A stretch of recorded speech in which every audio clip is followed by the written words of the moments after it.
dalam Tuhan. Matius 12. Kembalinya roh jahat. Apabila roh jahat keluar dari manusia, ia pun mengembara ke tempat-tempat yang tandus, mencari perhentian. Tetapi ia tidak mendapatnya.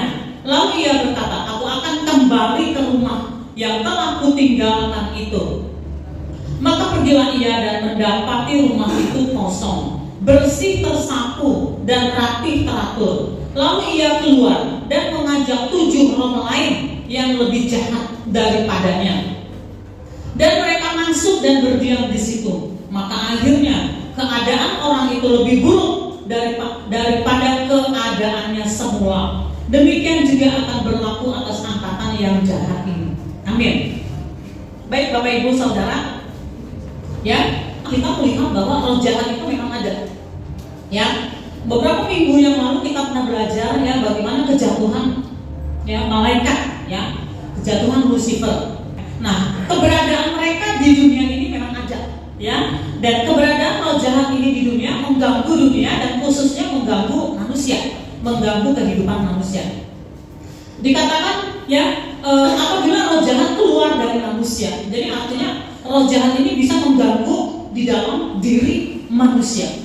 Ya, di dalam diri manusia, bisa berada di dalam manusia itu atau mungkin di luar manusia itu, tapi terus mempengaruhi. Ya, misalnya ya ada orang ingin berbuat baik, ingin berada di dalam jalan-jalan Tuhan, ya dia di luar, lalu dia pengaruhi, jangan kesana aja, jangan yang lurus itu, jangan, mendingan kesana. Nah, jadi di luar mengganggu atau mungkin ada di dalam. Ya, roh jahat ini senang mengikat manusia dan senang membuat manusia memuja mereka. Ya, sebagaimana kita tahu dari zaman dulu sampai sekarang, ya banyak orang memuja, ya kekuatan, memuja setan dan kekuatannya dengan berbagai macam cara.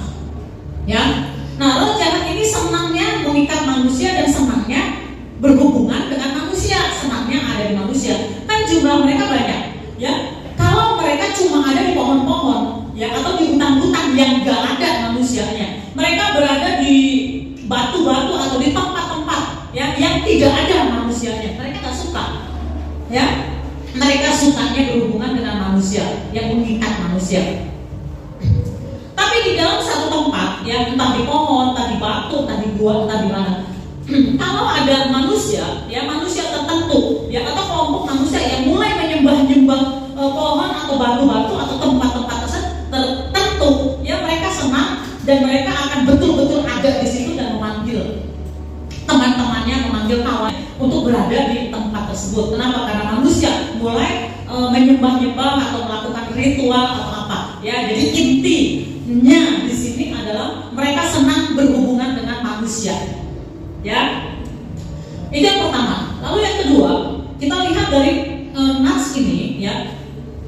Nah, satu ketika kalau roh jahat berada di dalam manusia, ya, lalu karena satu dan lain hal roh jahat itu diusir atau pergi, ya, mungkin karena betul-betul diusir, mungkin karena manusianya membersihkan diri, ya, dia bersihkan diri, ya, saya nggak mau lagi pakai ritual ini, saya nggak mau lagi begini, saya nggak mau lagi menyembah, saya nggak mau cari jasa dari roh jahat, pokoknya karena satu dan lain hal roh jahat ini pergi dari manusia. Dikatakan di sini apabila roh jahat keluar dari manusia, ia pun mengembara.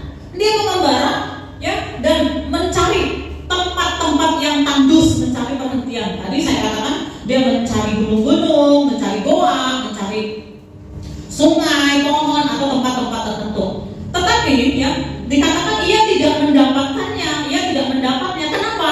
Karena dia senangnya sama manusia. Ya, dia senangnya sama manusia. Lalu ia berkata, aku akan kembali ke rumah yang telah aku tinggalkan. Tadinya dia berada di tempat tertentu, di orang tertentu, dia merasa nyaman karena orang tersebut meresponi dengan cara apa, melakukan ritual lah, ya melakukan apa. Akhirnya dia kembali, ya. Dan ketika dia kembali, memang rumahnya bersih, nggak ada roh jahat. Ketika dia kembali, memang rumahnya bersih, tertata, rapi, udah nggak ada lagi roh jahat. Ya, mungkin nggak ada lagi kejahatan, ya, nyembah-nyembah setan atau minta-minta jasa, udah nggak ada lagi, rumahnya udah bersih, tertata rapi, tidak ada roh jahat. Nah, masalahnya nggak ada isinya. Isinya apa sih? Isinya seharusnya adalah roh Allah. Isinya seharusnya adalah firman Allah. Ya, isinya seharusnya adalah hubungan dengan Allah. Tetapi roh jahat itu tidak menemukan. Akhirnya roh jahat itu kembali masuk lagi. Ya, rumah yang kosong tanpa diisi oleh firman Allah, rumah yang kosong tanpa diisi oleh firman Allah, tanpa diisi oleh hubungan dengan Allah, maka akan dengan mudah roh jahat itu kembali masuk ke rumah itu. Dan parahnya dikatakan, ya, dia mengajak 7 roh lain. Ya, 7 ini di dalam Alkitabnya angka sempurna, ya, angka kekuatan. Jadi artinya kalau dia memanggil 7 roh lain, artinya dia bawa teman-temannya lebih dahsyat lagi, ya, dalam arti negatif, ya. Dia akan panggil. Jadi yang tadinya orang itu, ya, diikat, dikuasai oleh 1 roh jahat, akhirnya jadi 7 atau 8 roh jahat, ya, yang mengisi, ya, rumah tersebut atau orang tersebut, sehingga keadaannya menjadi lebih buruk. Dikatakan maka akhirnya keadaan orang itu lebih buruk daripada keadaannya semula. Ya, nah Bapak Ibu, ya, ada banyak orang, ya, sadar atau tidak sadar, memang dikuasai oleh roh jahat. Ya, roh jahat ini mempengaruhi di dalam banyak hal, sehingga ada orang-orang tertentu kelakuannya jadi aneh, ya, karakternya jadi aneh, kepribadiannya jadi aneh. Kalau dibawa ke dokter, psikiater, ya, atau psikolog, ya, dibilang ini mengalami apa, ya, gangguan jiwa apa, ya. Tetapi, ya, bisa saja terjadi itu karena roh jahat. Saya katakan bisa saja terjadi, ya, artinya nggak semua, ya. Nggak semua penyakit itu dari roh jahat. Tidak semua penyakit dari roh jahat, tapi ada penyakit-penyakit tertentu memang akibat dari roh jahat. Problem di dalam keluarga kita, masalah kehancuran di dalam hubungan antar keluarga, ya, di dalam ekonomi kita, di dalam kesehatan kita, di dalam berbagai ikatan atau hubungan antar sesama, di dalam berbagai sifat dan kebiasaan-kebiasaan. Tidak semuanya, ya, yang jelek itu dipengaruhi atau berasal dari roh jahat, tidak semuanya. Tetapi jujur saja memang banyak problem-problem tersebut karena roh jahat. Kita di dalam dunia pelayanan, ya, sudah banyak sekali mengalami, ya, mengalami nyata sekali. Di sini ada Ibu Risma. Ibu Risma ini dulu sebelum pensiun, ya, perawat senior, ya, yang punya posisi lah, ya, di MMC, ya. Jadi banyak sekali mengalami bersama-sama dengan kami, ya. Ibu Risma ingat, ya, orang yang muntah darah, yang keluar keris dari mulutnya, orang itu jungkir balik, ya, jungkir balik di tengah-tengah kita, dikeluar itu semua. Nah, setelah dilakukan, ya, pelepasan seperti itu, orangnya sembuh. Setelah dilakukan pelepasan tersebut, orangnya sembuh, gitu, ya. Dan manifestasi kuasa jahatnya itu sering sekali kita melihat, ya. Ada orang, ya, ada seseorang, ya, ini Ibu Risma kenal juga, ada seseorang dia kuliah sampai S1, ya, dan dia pintar juga, ya, tapi dia tidak pernah dapat pekerjaan sampai umurnya 30 sekian, ya, nggak pernah dapat pekerjaan, ya. Akhirnya karena dia seorang diri di Jakarta, ya, dia bekerja sampai dia bantu di rumah tangga orang, lalu dikasih ongkosnya, dikasih apa seperti itu, ya. Begitu susahnya, ya. Jadi keadaan ekonominya susah, orang tuanya punya, ya, dia juga kuliah sampai selesai, tetapi keadaannya sangat mengenaskan. Akhirnya satu ketika kita lakukan pelepasan, ya, dilakukan pelepasan yang berhubungan, ya, dengan mengapa dia mengalami kesulitan. Ya, saya cerita aja, orangnya nggak ada di sini, ya. Dia ternyata dulu ketika dia ribut, dia bertengkar dengan mamanya, anak kandungnya, dia berkata, daripada aku bersama dengan mama, lebih baik aku jadi pembantu, lebih baik aku pergi di kampung, ya, lebih baik aku pergi ke Jakarta, lebih baik aku jadi pembantu, nggak punya uang jadi pembantu daripada aku tinggal sama mama. Jadi setelah dia kesana kemari, ya, nggak pernah dapat pekerjaan sampai umur mungkin ada 35 atau 36, susah cari kerjaan, nggak ada yang terima. Nah, ketika akhirnya satu ketika di dalam pelayanan pelepasan, saya mendengarkan, ya, ceritanya bahwa dia pernah berkata kepada mamanya seperti itu. Saya bilang, nah ini dia nih, Alkitab berkata, hormatilah orang tuamu supaya baik keadaanmu di tanah yang Allah berikan kepadamu. Akhirnya, ya, di dalam pelepasan itu saya ajak dia untuk mengampuni mamanya. Setelah dia katakan aku mau mengampuni mama, dan akhirnya dia menangis, Tuhan aku mengampuni mamaku, Tuhan aku mengampuni mamaku, Tuhan aku rindu mamaku, ya, lalu dia berdoa, ya dengan menangis dia mendoakan mamanya. Pendek cerita, ya. Setelah itu, ya tiba-tiba hubungannya menjadi baik dengan mamanya, ya. Tidak pakai waktu lama, tidak pakai waktu lama dia diterima bekerja, ya di sebuah perusahaan farmasi karena kuliahnya memang jurusan farmasi, hubungan dengan dengan makanan, ya, seperti itu. Dia masuk, dia bilang, aku bisa nggak ya Bu Ida, karena aku udah bertahun-tahun nggak kerja. Dicoba, bosnya terima, lalu dicoba di training. Dan berapa bulan dia kerja di situ, dia jadi supervisor, betul ya? Dia jadi supervisor. Aneh tapi nyata. Tetapi memang ada problem di dalam hidup kita yang disebabkan oleh kuasa jahat. Saya nggak bilang semua, ya, saya nggak bilang semua masalah, tetapi memang ada. Ya, oleh karena itu, ya, tadi saya katakan hubungan rumah tangga yang berantakan, berbagai macam ikatan, ya, sifat-sifat dan habits-nya. Nah, itu banyak, ya, dipengaruhi oleh kuasa gelap. Nah, yang saya mau sampaikan di sini, jika kita pernah mengalami dibebaskan, dari pengaruh-pengaruh roh jahat atau ikatan-ikatan roh jahat, dan kita sudah bebas, maka yang harus kita lakukan adalah kita tidak boleh congkak. Kita tidak boleh hidup semau-maunya. Ya, hiduplah tetap terikat kepada Allah dan kebenarannya. Ya, dan jangan bikin cemas.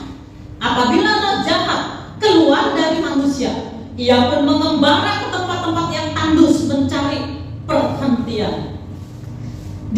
Roh jahat itu setelah diusir, dia akan teringat, dia punya memori, aku senang di dalam orang itu, aku senang dengan orang itu. Dia akan berusaha balik kembali dan dia mengamati, ada celah nggak aku bisa masuk, karena dulu aku pernah nyaman sama orang itu. Di dalam kitab Amsal 26 ayat 2, seperti burung pipit mengira dan burung melayang-layang terbang, demikianlah kutuk tanpa alasan tidak akan tenang. Demikian juga, ya, dengan mantra atau roh jahat, ya, di ayat-ayat lain dikatakan mantra, ya. Mantra atau roh jahat tidak akan mengganggu atau masuk ke dalam manusia kalau tidak ada alasan. Apa artinya? Artinya jangan buka celah.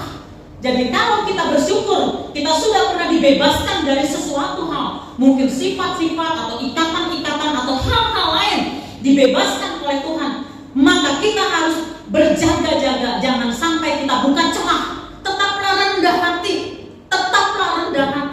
dan tetaplah mencari dan terus mencari hubungan dengan Allah, ya. Nah, saudara, ya, kita dibebaskan dari pengaruh-pengaruh roh jahat karena kematian Tuhan Yesus di atas kayu salib, ya. Tuhan Yesus menghancurkan iblis, ya, lewat pengorbanannya di atas kayu salib. Matius 8 ayat 17. Hal itu terjadi supaya genaplah firman yang disampaikan oleh Nabi Yesaya. Dialah yang memikul kelemahan kita dan menanggung penyakit kita. Dialah yang memikul kelemahan kita dan menanggung penyakit kita. Ya, kelemahan ini luas artinya, penyakit ini luas artinya. Jadi intinya adalah Allah menginginkan kita baik-baik saja. Ya, berkali-kali, ya, kita belajar bahwa, ya, kesulitan-kesulitan yang kita hadapi, ya, ada kalanya mungkin, ya, karena kesalahan kita, ada kalanya bukan karena kesalahan kita, tapi Allah sedang menguji atau Allah sedang mempersiapkan kita untuk sesuatu, ya, untuk suatu tanggung jawab. Kalau Allah mau membawa kita kepada tanggung jawab yang lebih tinggi, Allah menguji kita, kira-kira seperti itu, ya. Lalu ada juga kesulitan-kesulitan yang kita hadapi untuk kemuliaan Allah, ya, Allah dipermuliakan, ya. Ketika kita mengatakan seperti Ayub, ya, aku tetap menyembah kepada Tuhan, aku tetap bersyukur kepada Tuhan, ya. Nah, tetapi sekali lagi, ya, ada masalah-masalah yang kita hadapi karena roh-roh jahat. Jadi roh jahat ada, dan roh jahat senangnya berhubungan dengan manusia. Jadi kalau kita memang sudah dibebaskan atau kita pernah dibebaskan, maka kita harus belajar untuk merendahkan diri dan tidak congkak. Ya, lalu ya Alkitab mengatakan engkau telah sembuh. Jangan berbuat dosa lagi supaya tidak terjadi yang lebih buruk. Jadi artinya ya kita sudah dibebaskan, kita sudah dilepaskan, sudah disembuhkan. Maka yang harus kita lakukan adalah berjaga-jaga. Berjaga-jaga dan tidak congkak. Ya, saya ulang-ulang kata-kata tidak congkak ini. Kadang-kadang kita sombong. Wah, dulu sih saya begini ya, saya begini. Ya, sombong meninggikan masa lalu atau sombong meninggikan saat ini. Ya, saat ini saudara sudah naik, diberkati, tapi menjadi sombong. Lupa, kacang lupa kulitnya, lupa kepada masa lalu. Lihat sekarang saya begini. Tapi bisa juga sombong karena masa lalu. Ya, kamu nggak ada apa-apanya. Saya dulu seperti ini, dulu. Nah, itu sebabnya saya ulang-ulang jangan sombong, jangan congkak. Nah, lalu ya kita harus hati-hati. Ya, berjalan di dalam kehidupan kita ini hati-hati. Kalau kita bisa melihat secara alam roh, ya sebenarnya di sekitar kita, di sekeliling kita ada banyak ranjau-ranjau yang kalau terinjak oleh kita itu akan mencelakakan kita, supaya kita nggak lihat. Ya, nah jadi kalau kita bisa lihat sebetulnya kita berjalan tuh harus hati-hati. Berjalan harus hati-hati, jangan sampai kita salah langkah. Nah, tapi kan kita tidak bisa lihat. Nah, yang kita lihat adalah dengan kacamata iman. Mari kita belajar ya berjalan seperti apa yang Tuhan mau.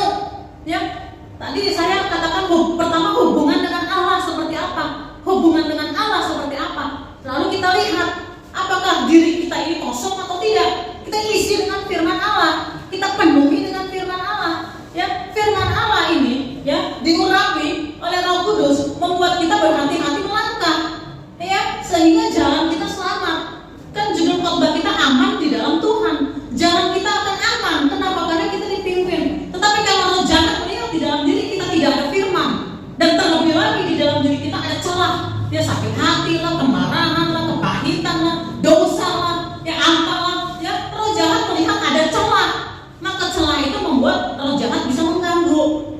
Gitu ya. Tadi saya bacakan Yohanes 5 ayat 14. Kemudian Yesus bertemu dengan dia dalam bait Allah lalu berkata kepadanya, engkau telah sembuh, jangan berbuat dosa lagi, supaya padamu jangan terjadi yang lebih buruk. Ya, ini orang yang sudah disembuhkan oleh Tuhan ya, sekian puluh tahun sakit. Nah, jadi di sini saya mengajak, yuk, Tuhan menginginkan kita baik-baik saja. Tuhan menginginkan kita diberkati.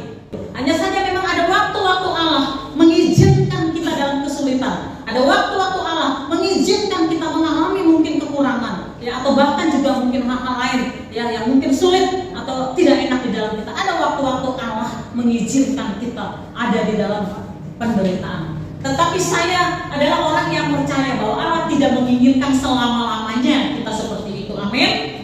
Allah tidak menginginkan selama-lamanya kita hidup di dalam kekurangan. Allah tidak menginginkan selama-lamanya kita tidak bisa memberikan yang baik untuk anak-anak kita. Allah bukan Allah yang seperti itu. Allah ingin kita baik-baik saja. Amin. Ya, Allah ingin ya kita diberkati ya seperti apa yang menjadi kehendak dan rencana Allah. Oleh karena itu saya ajak kita, yuk mari kita senantiasa kita introspeksi diri, terus merendahkan diri. Ya, jangan congkak terhadap masa lalu dan jangan congkak untuk hari-hari ini. Mari kita terus mendekatkan hubungan kita dengan Allah. Mari kita terus mengisi diri kita, hidup kita ini dengan firman Allah. Yesus sudah mati di atas kayu salib, membayar semua lunas bagi kita. Bagian kita adalah percaya. Amin. Kita tunduk kepala, kita berdoa.